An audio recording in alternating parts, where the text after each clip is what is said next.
Քայլ 2. Կարդա խոսքեր, որոնք խոստանում են պատասխանել քո աղոթքին։ Հեսու 1:8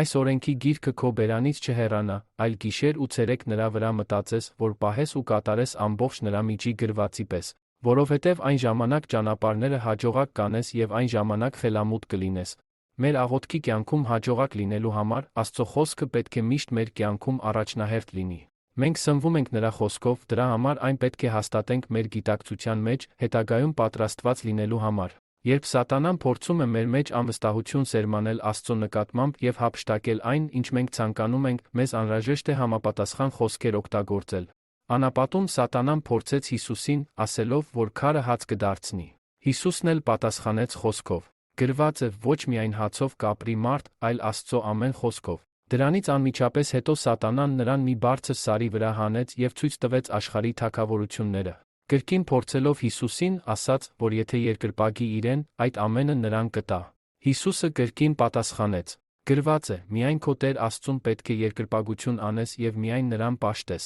Անգլերենում ծառայես։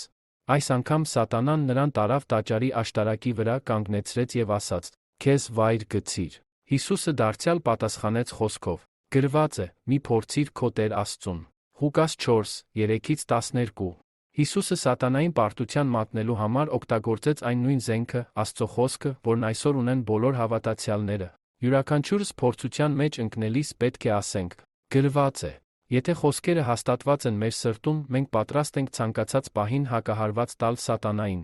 Տարբեր իրավիճակներում առաջնորդվելու համար խոսքեր փնտրիր, որ տեսնես, ինչ է ասում Աստված։ Նրա խոսքը պարզ ցույց է տալիս նրա կամքը։ Եթե խոսքը չի խոստանում այն, ինչ փնտրում ենք, ուրեմն դրա համար աղոթելու կարիք չկա։ Մենք չպետք է ցանկանանք այն, ինչին Աստծո խոսքը դեմ է։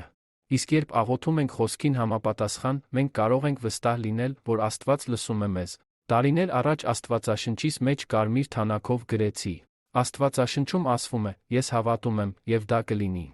Շատ մարդիկ փորձում են իրենց հավատքից վեր աղոթքներ անել։ Աստծո խոսքը հավատք է տալիս։ Հավատքը լսելուց է, իսկ լսելը Աստծո խոսքից։ Հռոմեացիների 10:17 Մարդիկ վստահությամբ կամ հավատքով չեն աղոթում, որովհետև լավ չգիտեն խոսքը։ Աղոթում են, չիմանալով Աստծո կամքն թե ոչ։ Նրանք միայն հույս ունեն, որ այդպես է։ Քանի որ մենք կարդում ենք Աստծո խոսքը եւ սովորում նրա կամքը, մեր յուրաքանչյուր կարիքի համար կարող ենք կիրառել նրա խոստմունքները։